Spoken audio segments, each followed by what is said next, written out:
What's up, guys? Welcome back to the doctor's office. I am Dr. K Ray Knight, here to give you a proper diagnosis and prognosis and everything comics and comic book characters. We are here with issue 2 of Kill Train. Let me tell you, this book is actually so fucking funny.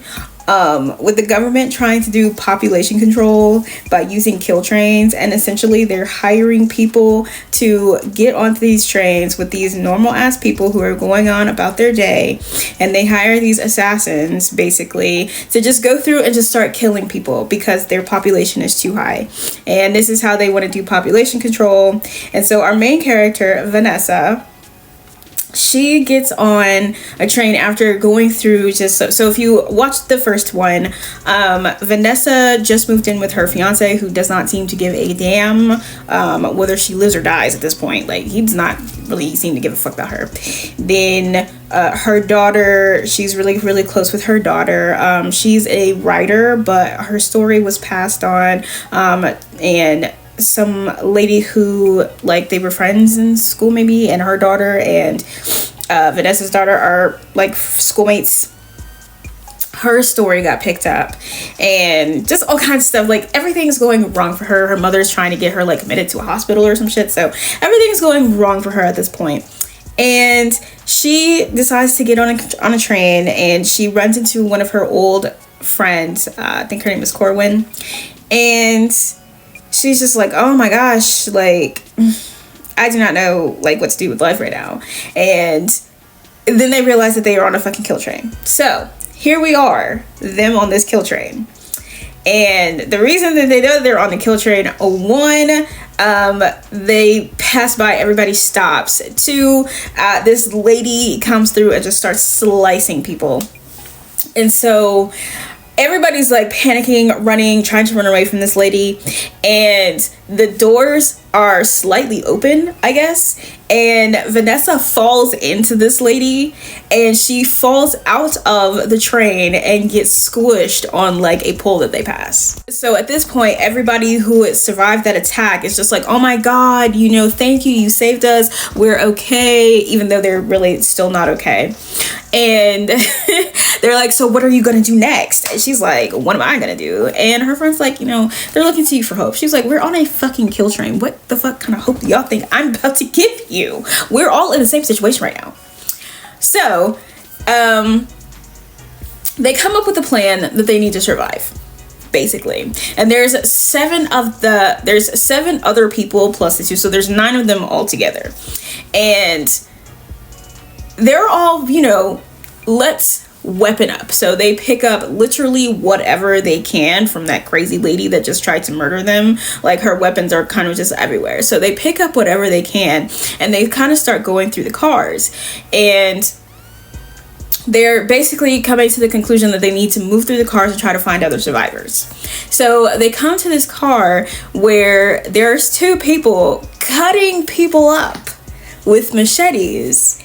And they're just like, oh shit. So one of them throws the machete at Vanessa, and then she starts like hallucinating. And basically she's hallucinating that lady who had gotten her story published.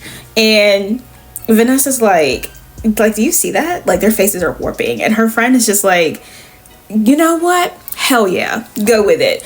And she goes absolutely freaking berserk, takes a leg and hits this person in the face with it.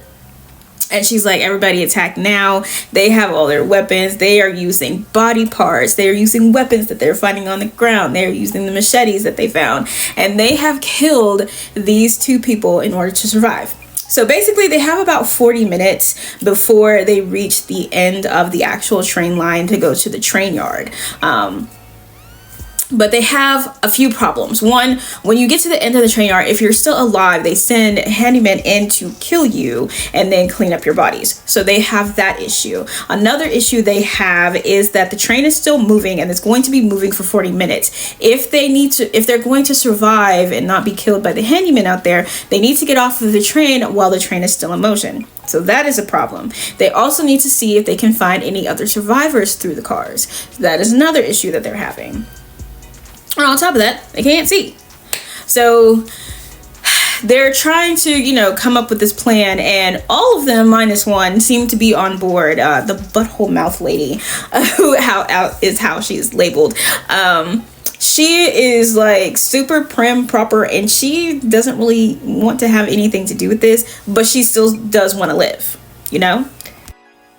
So once they come to the conclusion of what it is that they're going to do, which is fucking survive, they start moving through the cars. So they get to a part where there are windows, but they can't see. So Vanessa's like, everybody get low.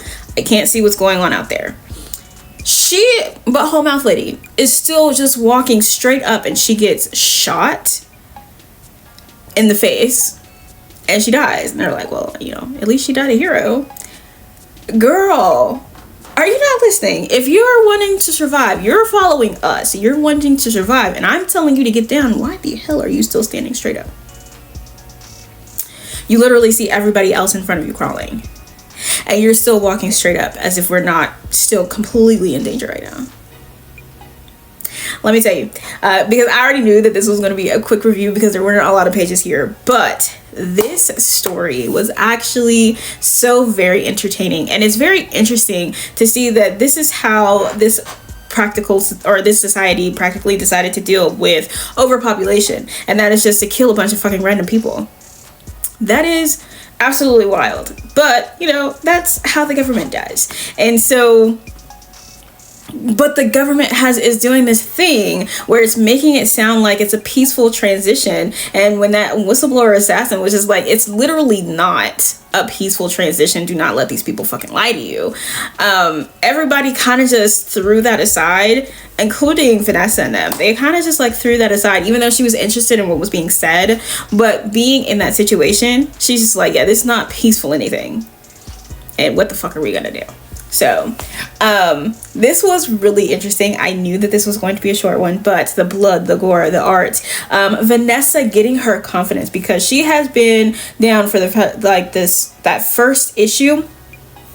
Her mother's conversation trying to put her into a fucking mental hospital because she thinks that she's like bipolar depression and all kinds of like, whatever she was reading in that book is what she was putting on her daughter. And you know, Vanessa started feeling it. She started feeling really bad about herself, and I felt bad for her because she's literally trying to get it together.